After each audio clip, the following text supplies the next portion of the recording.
Welcome. This session is all about cybersecurity frameworks and its fundamentals. So you can take it more as an internship course, as how you can prepare yourself from the bottom up, and so that you can expand your wings later on if you like this. This is the place you want to be.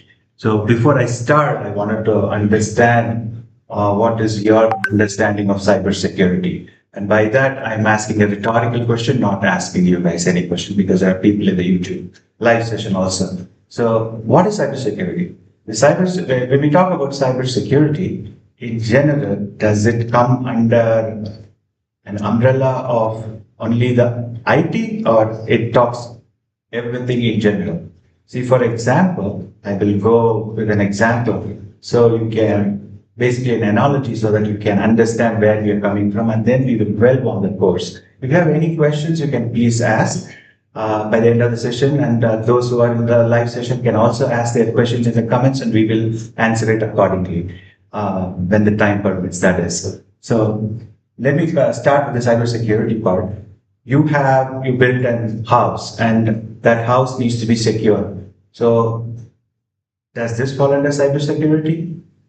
Partly yes, but we are talking about perimeter security. If the same analogy I apply in the IT field, that would be a set of applications, systems, platforms. It's IT infrastructure also, right? It all falls under that. So that is our house. So then we secure it with a perimeter of softwares, which is going to be your firewall, your load balancer, your reverse proxy, all those things, right? They are all called as security perimeter. Or security perimeter?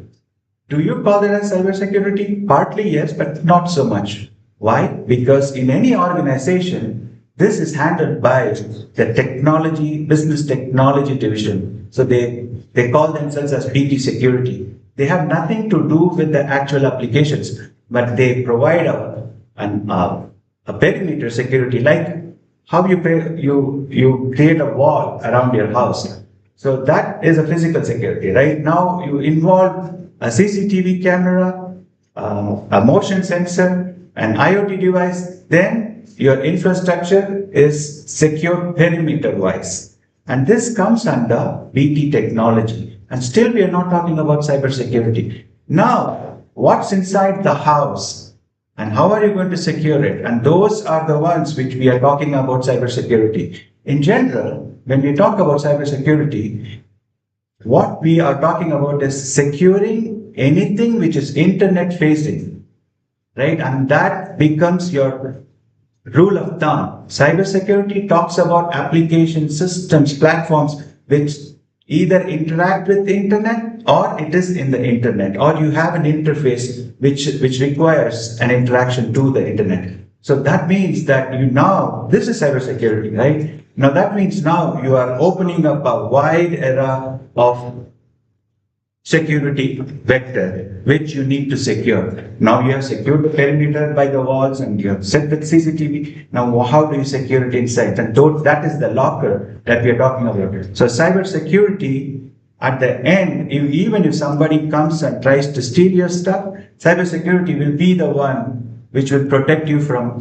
all misbehaviors, right? When we talk about misbehaviors, what are the kind of misbehaviors we are talking about?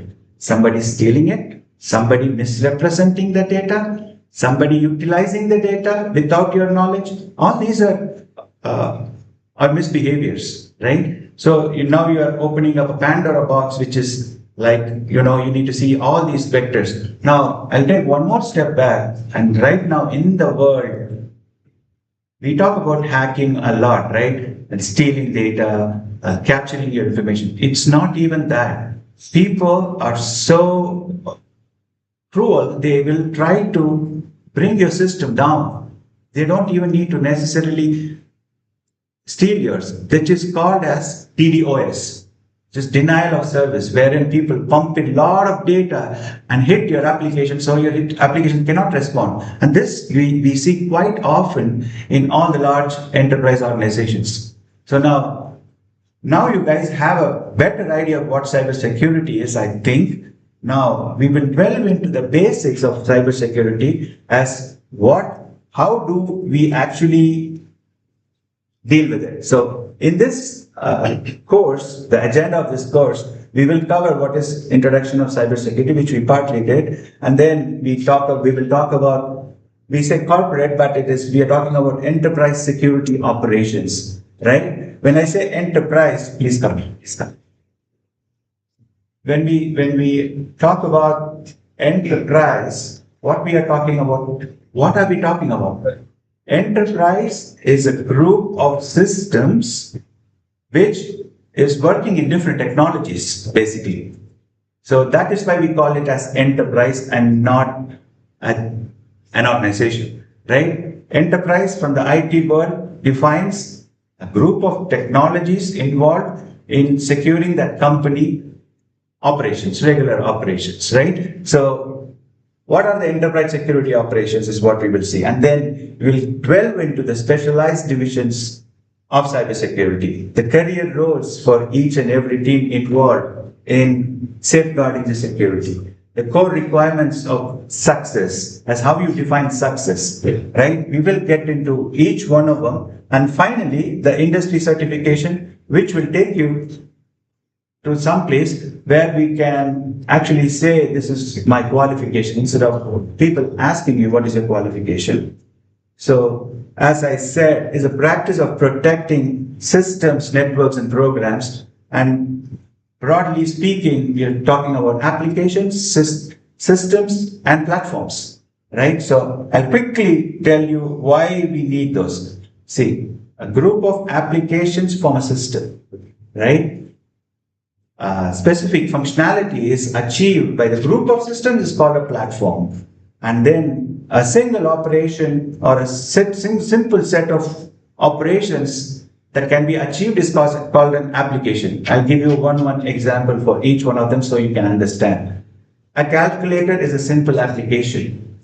Okay? If the calculator is embedded with a report, it's a system. If the calculator embedded with reports and it is addressing a retail domain for their specific needs, it becomes a platform for that retail domain. So this is how you delve into each one of them. But the tenet is, right, the lowest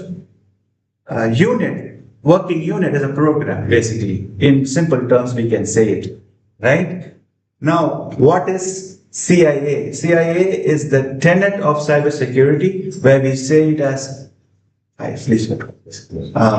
one is being confidentiality, second being integrity, and third is availability.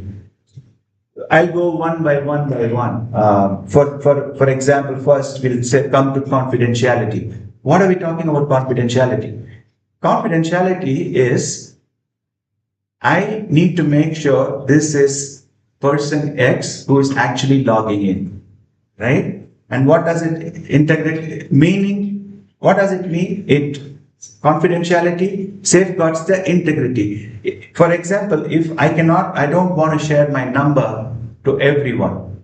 So I share the number to the person I know. So that is confidentiality. How do I make sure that this person is the right person I'm giving it to?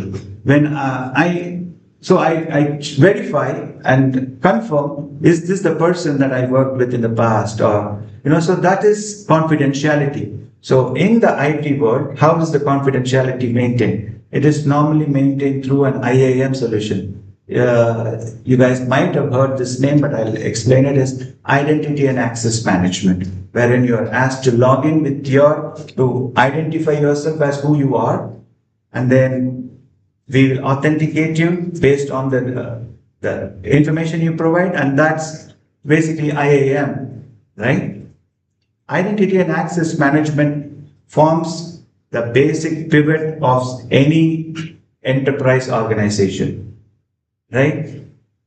You can provide authorization and permissions according to the role you perform in the organization. For example, a database administrator will be given only the roles and user permissions for the work he does. He will not have the strategic roadmap or the EA vision exposed to him because it's not his job, right?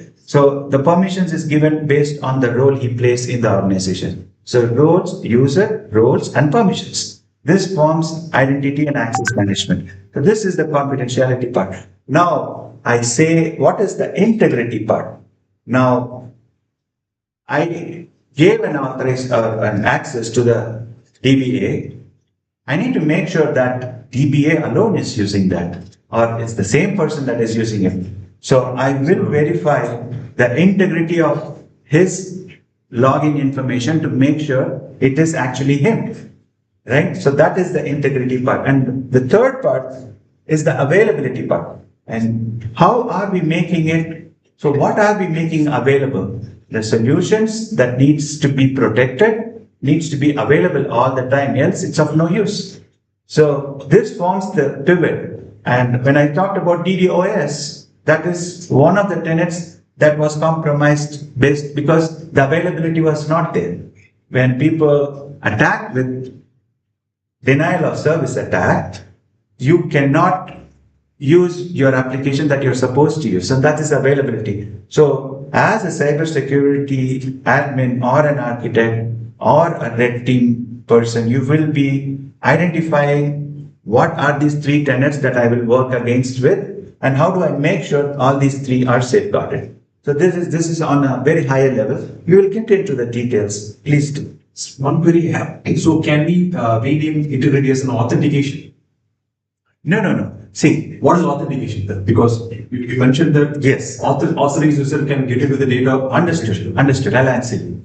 See, integrity is the concept. How you achieve it is through authentication and enablement, and there are several factors that's involved, and that's why you guys might have come across so many times, even in your Google, as MFA, as multi-factor authentication, right? So there are many forms. That now in the banking world, we are moving way ahead of it, and we are asking for step up. For example, if you log into your bank account now, it will not just be SMS. It will be an in-push notification into your mobile app to authorize some of the information. Or you will get an IVR call to confirm that it is you. So these are all multi-factor authentication. So the concept is integrity. The way you achieve it is authentication. So I'll move on to the next slide if you guys don't have any questions. See, the current market analysis, what they're saying is, the market is full of theoretical courses. I completely agree. Now we are living in the world of AI, and then we would be requiring a lot of information to enable us further and to also make ourselves available as how we are going to protect ourselves from this much information. Right? So that is another thing. And then there are many tools which we will dwell on it later. But then building and securing will be mostly done in an IT organization as a cybersecurity personnel of an organization who would be dealt as a SOC analyst. And what do I mean by SOC? Security Operation Control Center, right? So what do they do? They specialize in securing your enterprise organization, IT infrastructure, network system and application, everything under the sun to make it work, right? This is actually one of the very, very important finds. Right now in the market, we are finding very, very less people for the cybersecurity, or they don't have the niche or the skills to protect, because our threat vector and our threat surface has expanded exponentially. Gone are those days where you are facing internet-facing applications like apps and mobile. Now you're talking about AI agents. Now you're talking about RAG. All these things have to be secured if they are part of your organization. How are you going to do it? And that brings a lot of challenges, right? So that is what we are talking about. Now, how do you defend yourself against any cyber attack? It's a very, very subjective question. There is a lot of things you need to do. But by keeping your fundamentals right, at least you can do certain things that you are aware of, right? And those are the things that you will be talking about in the next future slides. So, calling ourselves an experts and calling ourselves a starter defines is a very subjective term. The more it only tells you how much effort you put to start from one place and reach that expert level, right? Earlier, as I said, it was pretty defined as what you need to secure. Now you are sitting in a world where your threat surface is changing by the minute. So you need to be very well aware and very well educated. Self-learning is the key here for you to become one of those experts. And what we provide in this course is the baseline of how you can achieve that. So why do we need it, right? So as I touched upon earlier, you safeguard your personal identity. See, in any organization now, at least whenever you're dealing with payment related data, whenever you're dealing with personal information, whenever you're dealing with healthcare records, it becomes too personal to a person and they want to keep it that way. So how are you going to secure that and how are you going to safeguard it? If you have heard the term blockchain, all those new terminologies that has been, I wouldn't say new now because it has become old. So how do you maintain those is a challenge actually, but we will have to get involved in such a way that we start from the basics and we then move on to the later stages. Protection of critical infrastructure, as I said, how do you do that? You have a bunch of tools that you need to learn, which we will actually address in the next slides. And if you secure your infrastructure, that is your basic. Everything else comes next, right? When I talk about infrastructure, I'm talking about servers, your network, your routers, everything, which forms the basic need of an IT organization. And then business continuity. This is very, very important. Why? You secure the infrastructure and then you have all the applications running on top of it. What are you trying to secure? Is you're securing the customer base and the customer experience by maintaining the business continuity. If your mobile application is down, your user is not going to like it. And if it's going to happen frequently, he's going to go to a different bank. So our bread and butter is to maintain the business continuity. And then you do all these things, then you get into regulatory and legal compliance. Why are these mentioned? For you to actually, there are many governing bodies which will monitor not only your health of your systems, but also your posture. So what is the difference? The health of a system is maintained, is governed by a regulatory body, right? A legal and compliance comes from a different angle, as in whether you're following the right norms, whether you're following the right procedures, whether there is malpractice involved in those. So you need to be, you are answerable for all those entities which actually govern your organization. So you have to adhere to regulatory standards, which is your industry standards, and compliance, which is your business standards, right? And the rule of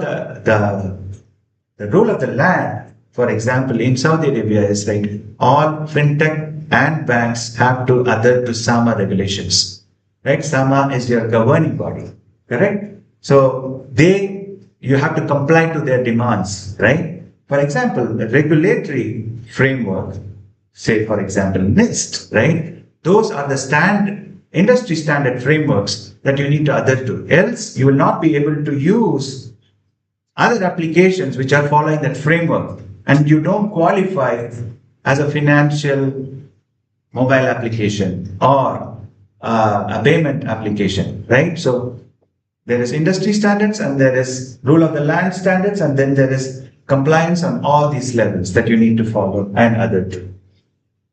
See, as I said, right? Enterprise security operations instead of corporate, because I'm broadening the scope of the whole thing, is not only just, see, antivirus. What is antivirus? When you talk about antivirus, for example, you are talking about an intrusion detection system, which is either host-based or network-based. So you have NIDS and HIDS, right?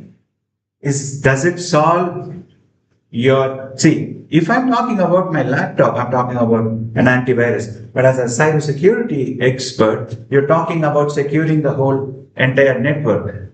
Meaning, in your organizations, people will be using laptops. So it is on that level. So you're talking about BT security and productivity tools safeguarding. You're not talking about cybersecurity safeguarding.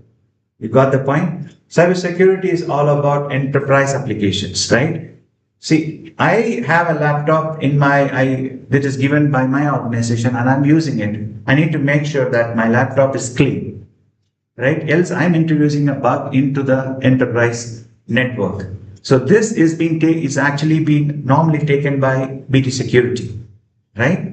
And then there will be always a CIS team that you will see, that is Cybersecurity and Information Services team, which will be doing things on the security on the application system platform level, which will safeguard your business continuity. Okay. So now, what are the frameworks you need to adapt? Every security that we are talking about comes with a framework. So what is a framework to begin with? Framework is nothing but a set of rules, right? When I talk about protocol, I'm talking about two systems talking to each other with a common language. That's how they interact, correct? But when I'm talking about security framework, this will be talking on a security level, they need a framework to understand each other. For example, if I say NIST CSF, that means that I'm talking about National Information Security Framework for the entire country, right? I am part of a country and I'm part of an organization. So I need to make sure that whatever the hackers that come into my setup will compromise the security of the entire organization, which in turn will be a bad rep for the country that I represent. So these frameworks make sure that you are not missing those controls. There are probably like 18 controls that you need to be aware of. Each is a big tower and each one will be triangulating or triading into separate controls, individual controls. If you apply those controls, you're pretty much sure that you're adhering to the framework, and which in turn will secure your organization's assets, I would say. So knowing what to protect, implementing security tools, continuous monitoring, incident response are all the fruits of what you do in the framework level and secure your organization's logical and physical assets to begin with. So if I say implementing security tools, what am I talking about implementing security tools? See, for productivity, you have some tools like antivirus and all. For application, for example, I'm talking about a mobile application for banking domain, right? How do I make sure that the mobile application is working fine, which is the business continuity part, satisfying logically, and then how do I make sure it is not being misused? So I need to monitor the logs, right? To monitor the logs for any system, you need to first store it somewhere. And that is called as log aggregation tools, correct? And then once I store that logs, I need to have a tool which will understand the log format and read it and make sure that there is no undesired behavior happening there, right? This is called what? Is it called as monitoring? Is it called as telemetry? Is it called as observability? What is it? Observability. Excellent. It is called observability.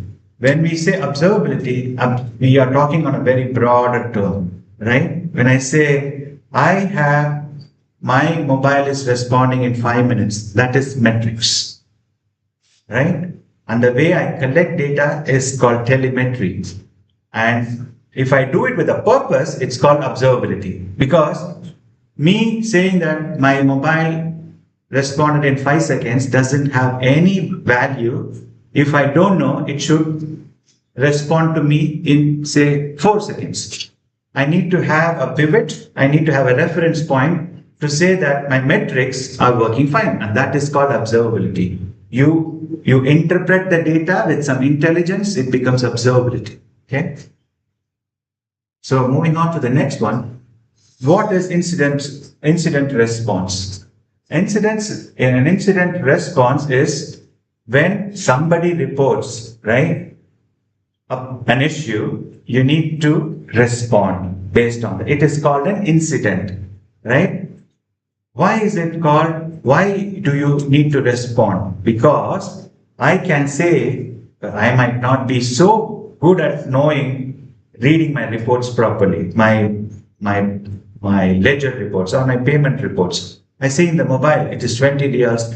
I immediately get flustered and I call, this is not my transaction. So now you need to understand where the customer is coming from and see whether it is even a valid request.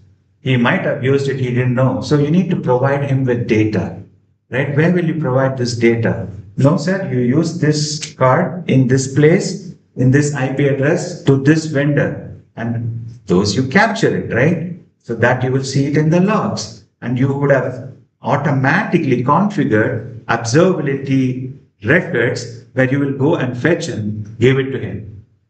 Now he can either contradict, no, I didn't do it, or so this is incident response. The customer satisfaction is always paramount and you respond immediately. You necessarily need not give him a right answer, but you need to respond. And that is one of the key parameters of you handling a customer experience, right? And then what is continuous monitoring? Continuous monitoring means you, as the word itself is self-explanatory, you would be doing it on a 24/7. So if I do it 24/7, I need to capture those logs 24/7 and I need to store it. All this is money, right? It's infrastructure costs. So will I monitor everything 24/7? It doesn't make any logical sense. You monitor only the critical applications 24/7. But who tells you what is the critical application? That's where your cybersecurity architect will classify this as a critical application. For example, my mobile application is a very critical application for me, right? And because that is one of the key interaction points with the customer. So that will be 24/7. For example, if I say an escrow account management, that need not be 24/7. Correct? So always remember this, not related to cybersecurity, having the right solution for the right test case is very important. It cannot be standardized across every use case that you have, right? What is important to me? How do I prioritize it? This is the art that you will learn as and when you grow. So I move on to the next slide. Train your people is very obvious. For you to be successful, your team needs to be on demand, up to the mark, up to the expectation, and that would represent you as a manager. And your team is not going to be the only team. There'll be several teams, right? Everyone has to pull their socks and make this work together as an organization. And then for you to succeed, for you to not be a bottleneck, you need to train your people with the right tools, with the right education, with the right process, so that they are aware as how to do the escalation. For example, if one guy is saying 2 million and there is a SOC analyst sitting in the night, which he is not authorized to do certain things, he has to call his manager. So that is the escalation matrix, who he needs to be calling. And the escalation matrix will again go to some other guy who's even a boss of him, who will make a distinction that yes, we can do this 2 million transaction at this time, right? So then, but your team needs to know whom to escalate, what to escalate, how to escalate. So that is one example as how to train your people. I'll move on to the next slide. So what the differentiators are like, are you being job ready? How do I say this job ready part? Do I have the right knowledge? Do I have the right tools? Do I satisfy the responsibility of the job that requires it? All these things, when you get trained, you will be automatically qualifying yourself, right? If you are studying for the cybersecurity course and you're applying for a CEO position, that is not going to match you, right? So what is your job responsibility? You need to know. How do I equip myself for that responsibility in general, right? Not every organization as a cybersecurity architect will ask the same expectations. They will demand certain tools for their organization. So how do you tune yourself? The more you learn, understand the concepts, the tools will automatically fall in place. If you are going to be tool oriented, then you are restricting your boundaries to those tools alone. So this following courses will only enable those, because we will be talking more on the concepts, not on the how the tool is implemented, because every tool is going to follow the same tenets. It's just the touch and feel that's going to be different, right? So now, end to end, what do we mean by end to end? Everywhere you will see this jargon: end to end testing, end to end deployment, end to end verification. What is it? A data which is traveling from one application to another application to another application, finally ends its destination. When I say that my 20,000 riyals is not there, I need to go look at 10 different applications. For example, I need to check my mobile application whether it has passed through. And then I will go to the middleware, which is going to transfer the data to some other application. Then I'll go to core banking. Then I'll go to my CRM tool. Then I go to ERP tool. I consolidate all this information and put it in one place. But what is the reference point for each one of them?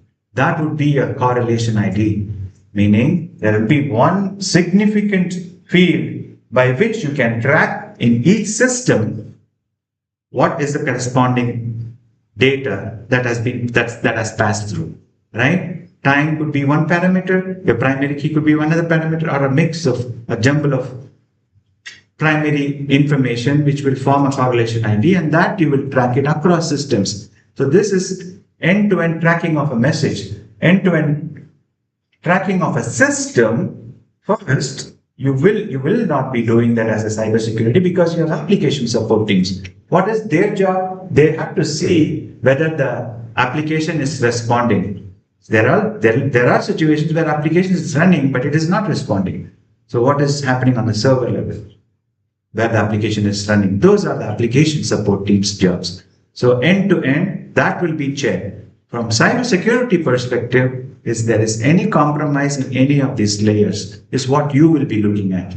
The same data, but differently interpreted by what role you play, right? So that's what we are talking about, end to end. And in the cybersecurity course, you need to understand you are mostly and fundamentally dealing with data, right? Data is just raw information, correct?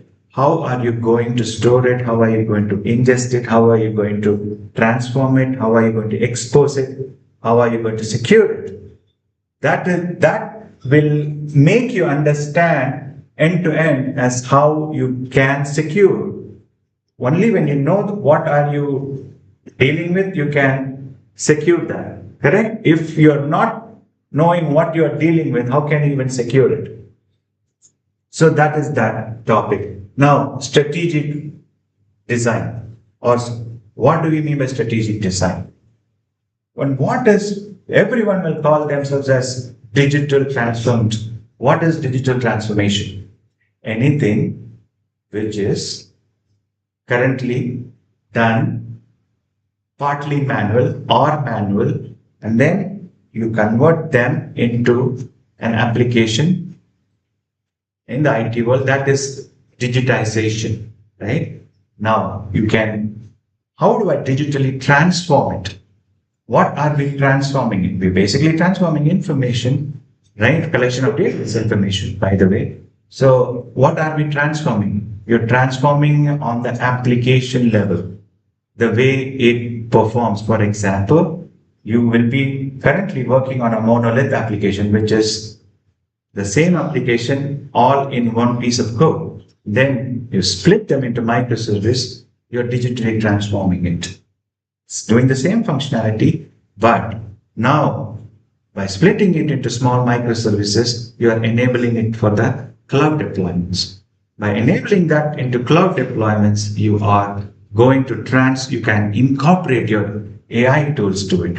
By leveraging the cloud functionalities like self-healing, self-scaling, all those features, now you can get maximum value for what you are doing. So this is digital transformation. Then comes the AI adoption, as I talked about, and smart infrastructure. Smart is a word that is being used wherein it need not wait for you to provide an input, where it actually understands this guy came to this place for this reason only. Let me do it.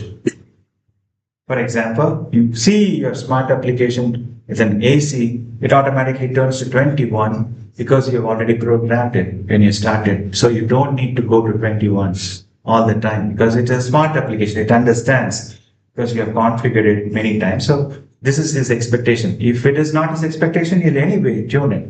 So that is smart way of doing things, and smart infrastructure enables it. Smart infrastructure also connects to all the other systems. That's what you call as IoT, and you have sensors and all this stuff which makes it smart, correct? So the next topic that we are going to talk about is the hands-on training, and that is going to be virtual and in-class sessions that you will be taking to enable yourselves further, right?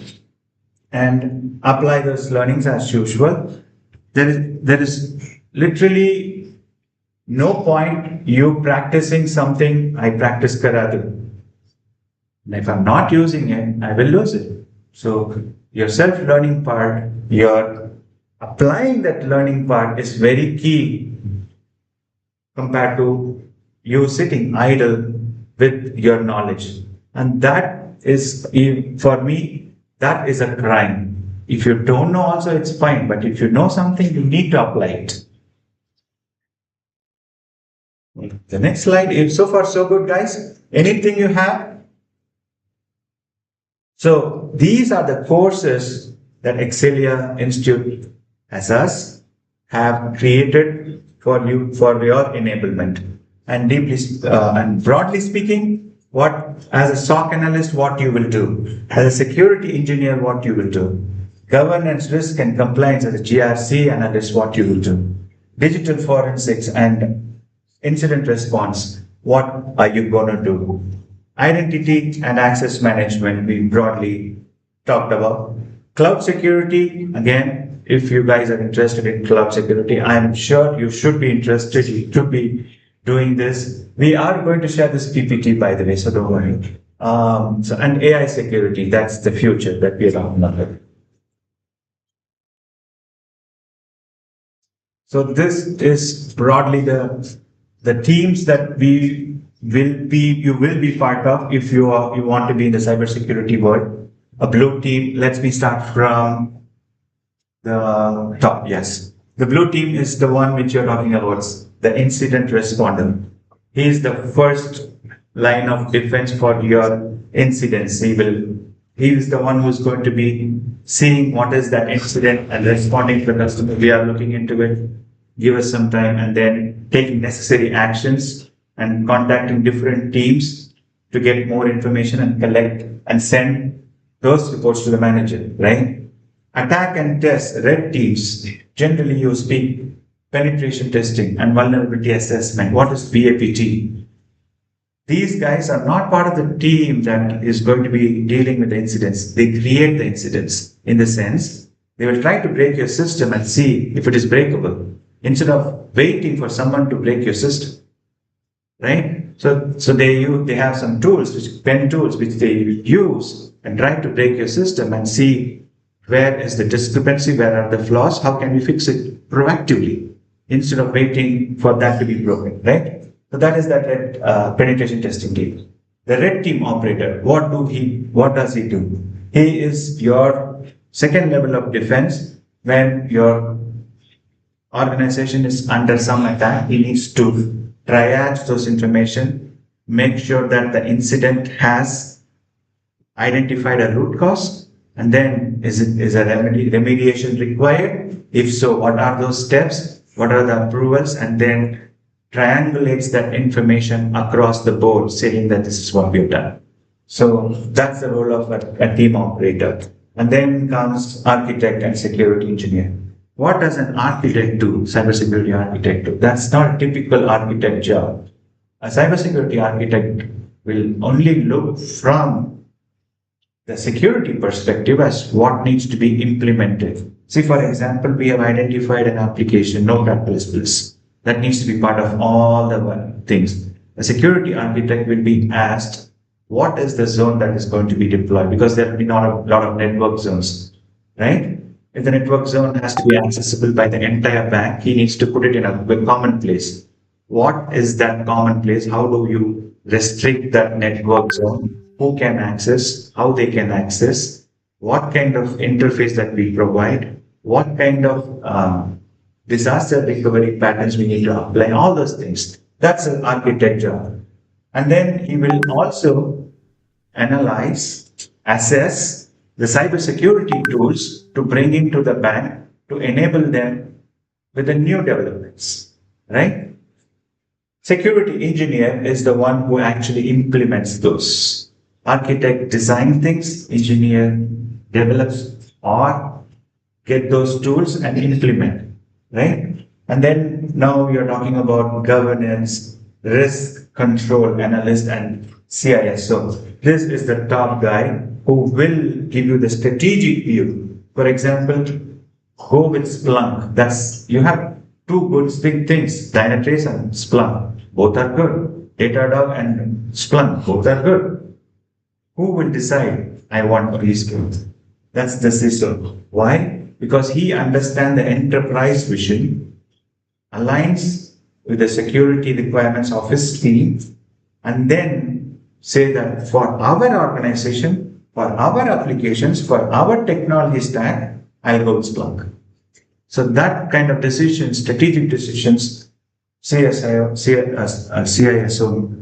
does. And also, he will be part of the guidelines, principles, and the frameworks that is required for him to run that security vertical.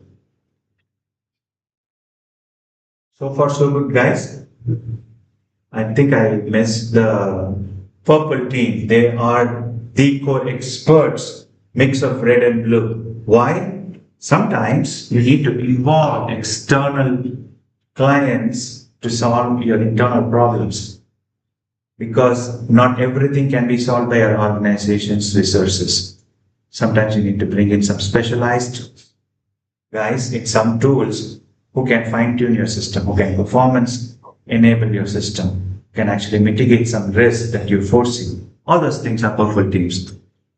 Now, this is the Exceliya course parameters that we have separated into three separate verticals. First is testing and commissioning. That will be your initial basic course. And next is the auditing part. And finally is the operational and maintenance part. This is misspelled, and we will fix it. But broadly on a term, most of the time, this you will need it for sure, the first thing, right? The second thing is you get specialization. You go into, each one is a role by itself. How do you train yourself? Ethical hacking and penetration testing, SOC analyst, incident response, and digital forensics. No, we're talking about digital forensics. You guys know what is digital forensics? You track uh, a message digitally as where it originated. When, for example, I know there is some hacking that's going on, how do I get his digital forensics? This is the question that I will be asked. I would have to answer them with what is the DNS, what is the IP, what is the geolocation, and what is the vulnerability, what is the CVE, what is the threat detection, what is the threat model involved. All these things I need to collect and give, right? And that's where this falls into picture. And then cloud security. Every organization will be using cloud in the future, or it is already using. What flavor and to what capacity is only defining, right? So if you have to be in the market as a valuable resource who needs to be paid well, you need to know cloud. There is no other way. Gone are those days where you are dealing with on-prem and bare metal servers. Gone. You have to be cloud enabled. You have to be AI enabled. Else you're seriously behind the game. And then operational management is completely a specialization that you will be doing based on what kind of roles you do. In cybersecurity risk management, what risk vectors, risk factors is proactively stating or setting up the standards, right? You perceive something as a risk, you need to document it, and you need to make sure that is not being followed or it is mitigated if that happens. So those require intensive expertise for you to perceive that as a risk to begin with. If so, from which angle? All these things falls under the cybersecurity risk management expert, right? Most in the market, most of them think that they are doing risk, but they're actually doing something like governance at the worst compliance, right? It's a very, very niche opportunity. Not many people have it. If you have it, you are very, very indispensable. Governance and compliance, as the word suggests, from the cybersecurity perspective, right? And now you will have hands-on classes also. And then zero trust architecture is how you want to build your cybersecurity, right? What is, as the word itself says, zero trust. I don't trust anyone. Okay, access of least privilege. I will not give anything that is not required to you unless you ask me explicitly, and then I qualify, and then I will give. So this is the zero trust policy and the least privilege design patterns you need to apply in anything you do, right? When you don't know something and you have not sure about something, the best approach is zero trust, right? There is no point crying later rather than securing it first, because we are talking about millions and millions and your reputation, importantly, that is at stake when you are as a cybersecurity expert, because you represent an organization. If somebody says, see, negative information travels very quickly. Positive information takes a lot of time for people to even acknowledge it, right? So if your mobile is hacked, you will see it in Twitter, this, that, in 1 minute. And then that spoils the reputation, and that spoils the future customers coming to you. And we have to make sure that that doesn't happen. And then the last slide, I think. Yes. It's very, see, knowing the networking basics, knowing the Linux commands is paramount nowadays. You cannot, whether you want to be a cybersecurity or not, you need to know all this, and scripting. And this is your pivot of you calling an IT person. Irrespective of any vertical, irrespective of any technology that you will be involved in, you need to know all this. What is that OSI layer, 7 layers? What are the basic Linux commands? What are the basic Windows commands? How do I invoke in PowerShell? How do I invoke in Shell? How do I invoke in another scripting language? How do I compile? How do I run? Do I need to compile scripts first to begin with? What is the difference between interpreter and compiler? You need to know all these basics. If you have your basics solid, building upon it becomes much easier. And then cloud, as I said, AI. If you need to know all these factors. So now, what are the certifications that are offered? I'll let you guys read it through. Then each one has its own specialty. What do you want to know? But to get there here, you need to have the standards and basics and the fundamentals right. Grasp that, and then you can choose the specialty of your liking. Right? You will not be starting here for sure. You'll not be starting here for sure. You'll not be starting here for sure. What are you going to do with these two? That's how your goal should be when you're starting fresh. If you're already in this level, you can think on these levels. Now, the SOC operation, what do they do? This is just a fundamental walkthrough of what you do in a SOC. You get the incidents, then your CM fundamentals, right? And then how do you translate this to the threat intelligence? What are the threat vectors? And then you share that information to the red team. We have shared all this. You will be getting it. See, guys, I might be data dumping you with a lot of information, which some might not be understood or something. But then, when you start, if you go through it again and again, like 2 or 3 times, the ones that you are not able to grasp now, you will grasp later. But continue, as people say, when continuous monitoring is so essential, continuous learning is very essential from your standpoint. You cannot expect everything to be getting into your head all of a sudden or in one shot, right? The more you build on it, the more you will be better. How do you data onboard? How do you do a health check? What are the alerts, dashboards, reports, everything? These are all self-explanatory. But from the cybersecurity perspective, what do you need to see? How do I interpret an alert? How do I see in dashboard? What are the parameters, key parameters I need to check? What are the reports I need to check on a daily basis for my health check? What is a health check? What am I monitoring? You cannot just open the console and it keeps running and you just stare at it. What are you monitoring? You need to have, the reference point is very important in anything that you do. At least from the very operational perspective. You need to have a reference point for you to check. And that applies to your studying also. If you don't know what you want to achieve, you'll never get where you want to be. If you don't know what the metrics that you need to check, you're not going to do a good job in monitoring. So monitoring is all about how you understand metrics, how you trace metrics, how you observe metrics. And that is monitoring. Then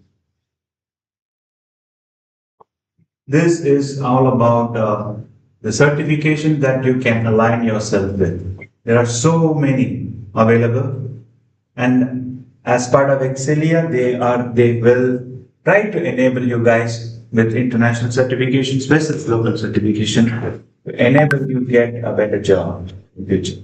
And that's what we aspire. And I think that is come to the end of the slide. The future initiatives. The course offers, you see endpoint and response. What is an endpoint? Do you guys know? Endpoint detection. You know, you've heard of this term APIs everywhere, right? And the whole world is using APIs. If I use an API, application programming interface, that will be a collection of how my applications interact. For example, if I open a mobile app and it says /users, that means I'm going to list down all the users. That's an endpoint. That is an endpoint in an application, and it is achieved through a REST API. Right? API is in a broad term, endpoint is on a very particular term. So most of the times you will get the the threat and the incident reported on an endpoint. So that's why you need to understand what is endpoint and how do you take it from there. What does this endpoint do? What functionality it is addressing? How am I going to satisfy the demands of what is requested? So for that, you need to know what is logically, what does this endpoint do? And how do you respond to it? Correct? So that is, the fundamentals is very, very important, guys. And then the last part is the cloud security and posture management. What is posturing? I stand like this is a posture, right? I stand like this is a posture, right? So the way you project yourself as how secure you are, that's your posture. And then for the IT organization, the posture management is you will have a list of vectors that you will go against and check if they are all satisfied. That means that it gives me a confidence to all the big stakeholders that it is secure. And that is posture management. And first you assess the posture management and provide a report on your posture assessment. Everything is fine. This you will do not on a periodic basis, but on a quarterly basis on the whole organization level. For your day-to-day job, you do a health check, and that is posture management for that day-to-day operations. Okay. So become an official training hub for a multitude of critical network and information security. So that is our goal, one of the goals that we will be trying to do. I think that we have reached at the end of the slides. Thank you so much for your time and patience. And for everyone on the YouTube, I will give the control to. Thank you so much, Mr. Naseemat. For you. It's a great session we had. You have covered from the beginning to the end, the full operation of the projects, full operation of the cybersecurity. Thank you so much. So let me go to yeah. Okay, fine. Okay. Thank you, everyone. Hope it is an enjoyable session for you and it's covered the cybersecurity path or advancement, career enhancement, what we are leading to with the digital transformation that is happening faster than us. Okay, we are very slow. So we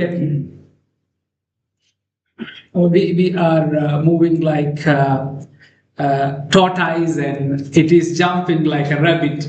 Okay, so AI is changing the world and the coming years, not like the year what we passed already. So we can say the next year will be the 10-year decade what we have experienced. So we have to be prepared. That's why we need to enhance our certifications. We have to enhance our knowledge. We have to enhance our skills. So this is where the continuous professional development is required for everyone. Even the person at the age of 20 and the person at the age of 60, everyone should be aware about the CPD. So Exceliya is offering many sessions, many CPDs. So our target is coming on the cybersecurity. We have around 13 different type of cybersecurity courses introduced through the VVG Academy UK. And also it is registered through the TVTC license, where your certifications are valid in the all authorities in Saudi Arabia without any doubts. So you have the numbers, you have the registrations and everything. So it's an attested qualified certification program. So these programs are like 3 days, okay, 20 hours, 16 hours, a short type of courses where we are trying to differentiate into 3 categories it has covered, like testing and commissioning, the operation and auditing. So it will be a good plan that where we are focusing, which one is leading to us, which one is required. That will help us to understand our courses. So all these courses will be delivered by experts, those who are minimum 20 years in the field and upgraded by themselves with the certification. So this will be backbone by the UK body. So they will provide the quality assurance and quality control for the course materials. So that will be a great advantages for us. Also, we are in process of registering these courses under the MHRDA website platform, so which will give additional advantage for the course and the strength of the certification. So thank you so much, everyone. Thank you so much for the attending. So along with cybersecurity, I will take another 2 minutes to explain. We have digital skill courses. Can you go back to digital skill? Okay. The digital skill courses is mainly focusing the AI related courses. Oh, it's not here. No, remove the program. Program. Clear the filter program. No, the program. Here. Just go down. Here. Program. Yes. Now choose digital. Okay, go to the digital skill. That's digital. Okay. Go down. Okay. So the digital is mainly focusing on AI, cloud, data science. So these are the digital program we have. So it is backbone by another institute called IT Expert Training Center. This is a well famous institute for AI. So they are going to support on this program for the quality control and quality assurance. So which will be another added advantages courses what we are on the same line of thinking where the cybersecurity and AI. So thank you so much for everyone to attending in this after the Jummah on Ramadan day. Even it is a little sleepy time, and thank you so much. So thank you, sir, for your time Ramadan Kareem. Okay, thank you. Gentlemen, as a rule Yes. of the question. Yes, please. We are moving forward with the cloud. Yes. So cloud essentially, I am actually shifting my responsibility of managing an infrastructure to a third party. So in that essence, how the cyber security will help me, because when I'm essentially shipping the risk to a third party in terms of cloud, And the cyber security will also shift it to the third party, right?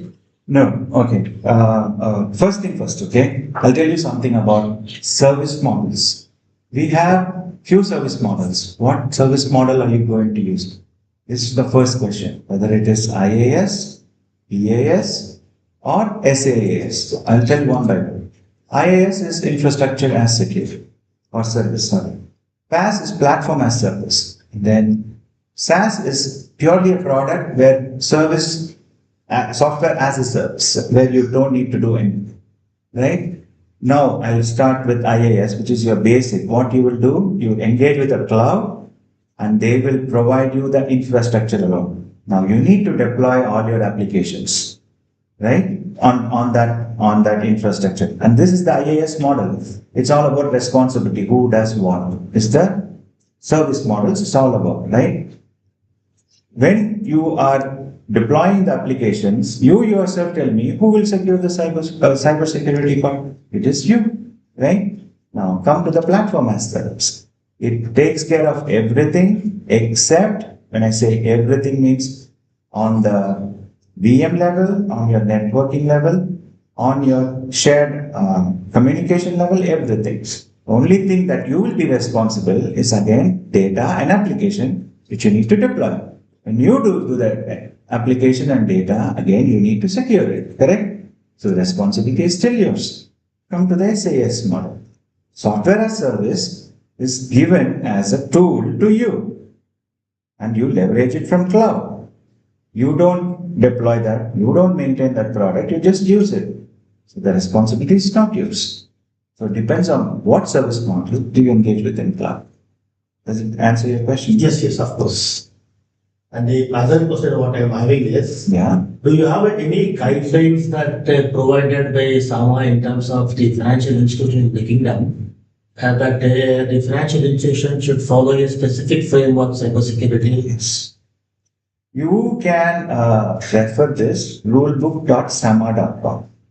You go to that site, you will find thousands of PDFs, each segregated on the verticals, on the towers, on the application layer, on your system excellence layer, the performance, everything. thousands. I'm not talking one or two. You need to be very specific as what you're asking. Yes, Sama has everything. The only thing that it is not mature now are the open banking standards, which is trying to understand from outside world as how to implement it, which is a growing world. Another world that Sama is not so mature is the AI. How do I manage the agentic AI, for instance? How do I manage AI agents? How do I manage RAG? Those things we are still learning. Even the world is learning. So there is no set of guidelines or standards which will quantify this is the case. For example, for you to apply an MCP server, you need to be adhering to Anthropic framework, which is accepted across the whole world. But is it the industry standard? Nobody knows now yet, but everybody is using that standard. It will get formalized at some point, but then the maturity of that depends on how many people are embracing it, what kind of acceptance is there. Now, there is a competitor to Anthropic. He is releasing his own framework and forcing everyone to follow that. So now we are all waiting as who is going to come on top, and then we'll embrace that as a framework. As of now, there is no standardized framework for AI-related products as well as your open banking frameworks. Fine. The other question is again related to the same from framework. You told that in the last slide, there's something called posture management. Yeah. Do you have any framework for the posture management? So these are the minimum guidelines you need to follow so that you can come to this maturity level. See, okay, good question. I will answer it in a different way. What is a framework? I'm not asking you, I'll explain it. What is a framework? Framework is a set of rules that everyone needs to follow, right? Who are those who needs to follow? Whoever is interested, whoever wants to implement it, right? Posture for me can be anything. I think sitting like this is a good posture. Somebody might feel that this is not a good posture. You have to sit like this. So it is depending on the enterprise vision. Your posture management is enterprise vision mostly, right? For example, if you go to my bank's mobile app, 24/7, 99.99% uptime is the requirement. Anything below that, we have fallen behind, or we are not satisfied the posture assessment of my bank. If you go to some other bank, for example, SAIB, the downtime can be half an hour.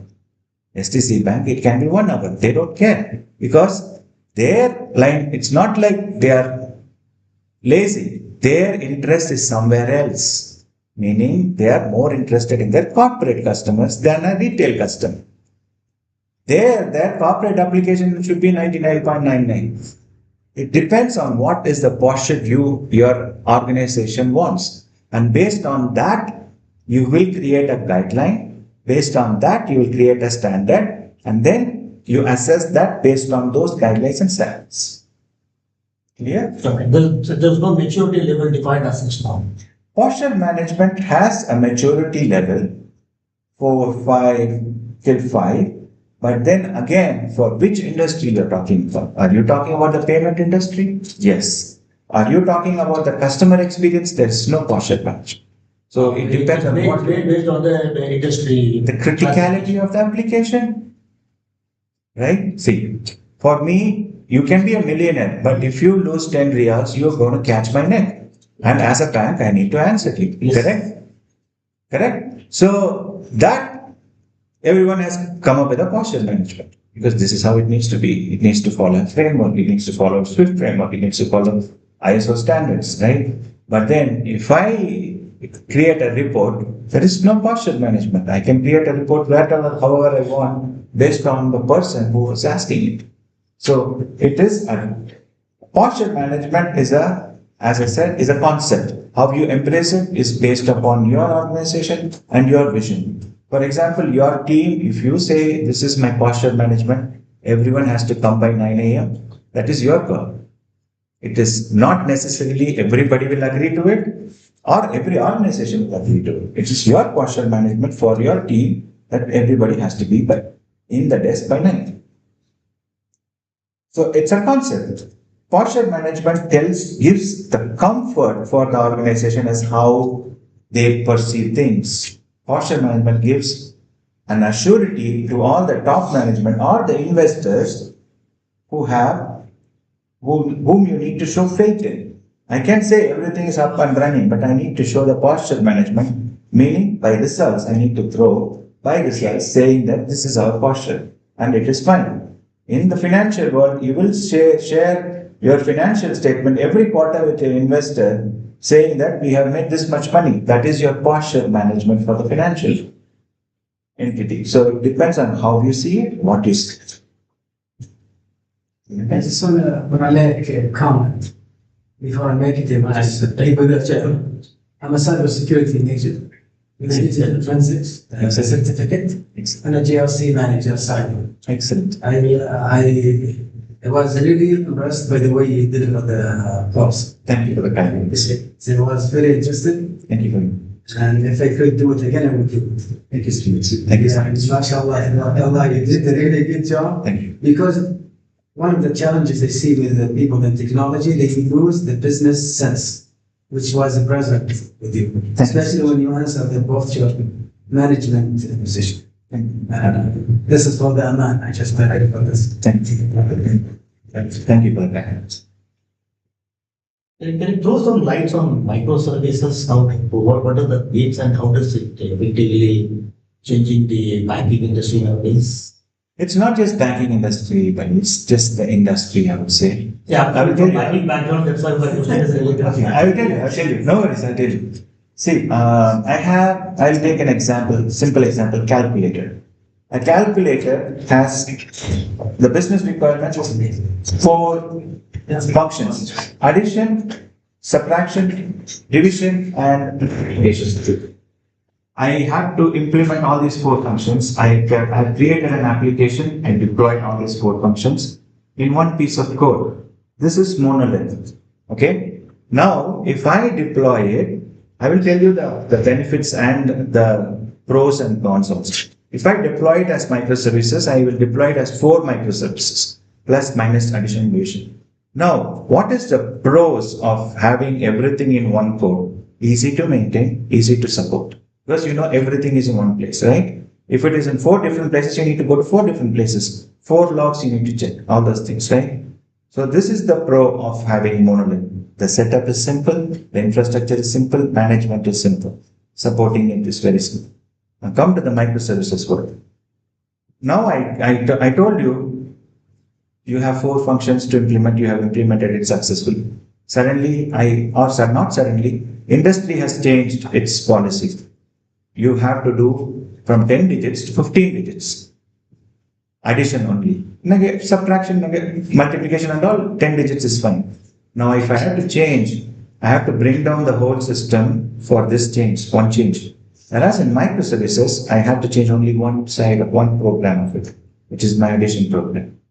So what it brings is the idea or the fundamentals of microservices is loosely coupled systems doing only a particular functionality for that particular reason alone. What are the pros of this? Auto-scalable. In the future, during Ramadan, for example, everyone uses addition. Meaning, then I can have this as 500 instance and have the rest as 50 instances. Whereas in here, we have to increase the whole thing by 500. Memory is money. Physical security is money. Physical memory is money, right? Running on a CPU is money. So these are the values it provides. Self-healing, self-scaling, all you can apply in microservices. From the cloud technologies, you leverage cloud technologies much, much better in microservices design. Whereas in monolith, you cannot apply this self-scaling, self-healing. For example, if your addition program is down, the user can still use the other 3. In monolith, if your addition program is messed up, logic is messed up, it will bring the whole system down. Either it is available for everything or it's not available for everything. In this scenario, that's not the case. So that's why the whole world goes for loosely coupled, cloud-enabled technologies, which will enable them to scale better. Thanks for the details. The last question what I have is the Splunk and Dynatrace. Yeah. What I understand is Dynatrace is an application level tool which will provide the insight what is going on the application. Okay, buddy. This is I hear this very often. Not just this products.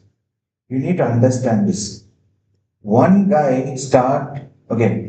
Do you know? Have you heard of Wipro? You're from India, right? Or if I look by looks Yeah, of from Indian. India. Okay. No. Have you heard of Wipro at least? Yes. There's a company, IT company. They have like 12,000 crores or 12,000 or 120,000 crores company, IT company now.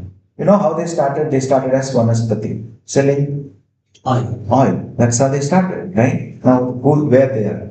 Dynatrace started as Keynote, which is to only provide customer experience. Now, they are challenging the whole world in CIM. You have to not think that they are them and they cannot provide you this. Splunk started as a log aggregation tool. Now they are a pivot in SIEM landscape. Each team will grow based on the demands, based on the comfort, based on their ability to make their products better. Dynatrace is one of the leading companies now in the AI world for you to monitor those. Why? Because Dynatrace has a specialty called Keynote, which they had for customer experience that all these other tools cannot provide. I can log in as a Japanese user and know the performance sitting in Saudi. That Splunk does not provide you. Each one has its own niche. Where you apply it is very important. Now, the monitoring world, Prometheus is the most common one that is used. Splunk is nobody cares because it's not, it is functionally not great. No, it is still great. But then you have lightweight options wherein you just integrate it in the code and it automatically monitors and it draws you beautiful dashboards without you spending a penny. Here you have to spend a huge license amount. So the world is changing. What you see now is not what you see next thing. Forget about a weekend. Prometheus, Datadog, New Relic are dominating the market in monitoring. Splunk, all these things are legacy monitoring tools that are used only by the big corporations and big banks. It will go away. It will go away. Thanks for the insight. No worries. Welcome. And one more question from my side. Yes, please. Actually, we are working for a government entity. Okay. Full server, the two government entities are interfacing. It's need a different cyber security or it will be okay as per the Saudi. Depends on your agreement. Your government has government As per entities. Saudi, okay. They have to come together and decide whether they want to follow one cybersecurity team or two. It depends. It's not follow as per the NCA rules. Is very clear. No, ideally, I would. If you ask me, I don't have a take in it. If you ask me, there should be only one team. But I cannot dictate that. It's those two teams who need to come together and make that decision. It's ideal. See, it's easy to manage with one team, both sides. Yes. Rather than if something happens, I need to communicate to this guy. This guy needs to understand my language. No, it's a nightmare when it comes to issues, handling issues. So one team is the best option. But I am not the authority to decide. As per the NCA rule, we want to know the point. There is no NCA rule, as I said. There is no. See, it is purely an operational decision that needs to be taken care by your government entities. See, frameworks, rules, guidelines, standards are all very good to follow and you need to follow. Whether you follow it or not, that is a different topic altogether. That I cannot enforce, right? See, you come to office at 9, but you will come only at 11 means that is the problem with you, that is your personal hygiene problem. It cannot be enforced by me. You embracing the framework, not embracing the framework, that will be the enterprise architecture team and the governance team to enforce it. That's a pure personal hygiene issue for me. You need to follow this the right way, you have to follow this. If you want to deviate, you have to take the blame also for the deviation. Excellent delivery. The way you have presented is very short and precise. And basically, I'm from a quality assurance background because predominantly into UAT, user acceptance testing, and in different domains. So now the way you deliver, because now my intention is okay. Testing it's a foundation, right? So now we are getting a lot many cybersecurity projects coming in. So for me, the takeaway here is okay. The foundation. You mentioned that you have three verticals, like OEM, and the TLC, testing and commissioning. So really, it's a what do you call a kind of awareness for me, and inshallah, I'm planning to go for that. The cybersecurity basics, because testing is a foundation, and if any product, because we performed testing in Ministry of Finance for Cemented product. So we face a lot many challenges because of the jargons. They're using AES, symmetric, these jargons. So these will help us in having a discussion with them and upskill us. Definitely. Yeah. Thank you. Very good. Thank you for the comments. Excuse me. I have a question. Thank you. Is that it all, guys? Thank you everyone for your patience. I just want out. Yes. Like these courses, like you said, will take like 20 hours in these courses, right? Like, is it enough for a basic to learn? I have the expert. I did formulate it. Can you answer that question? Because like they are from banking sectors, they need an In my perspective, it has been various segments, instead of having, I understand it's a big ocean that in 3 days, like for commercial perspective and personal learning perspective, we break into segments. Okay, it's okay. So that anything from your side? Okay. Thank you very much. Thank you, guys. Thank you for your time. Wish you all the best. we need a group photo from the Okay. Let's check your report. How they are the people in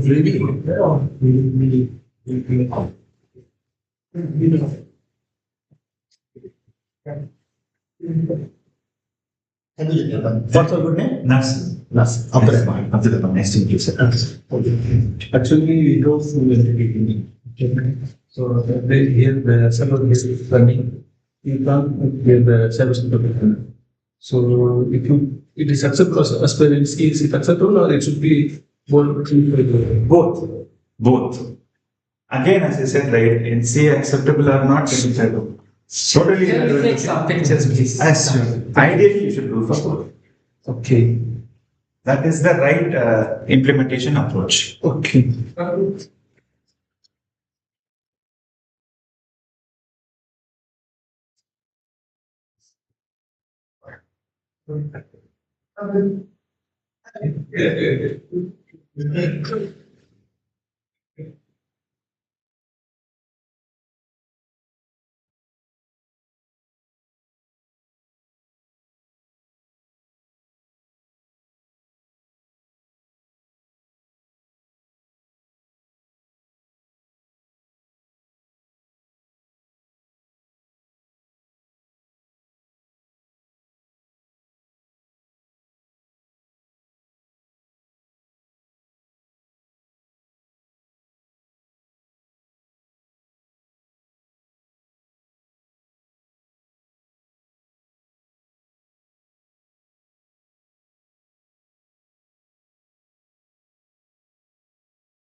Party.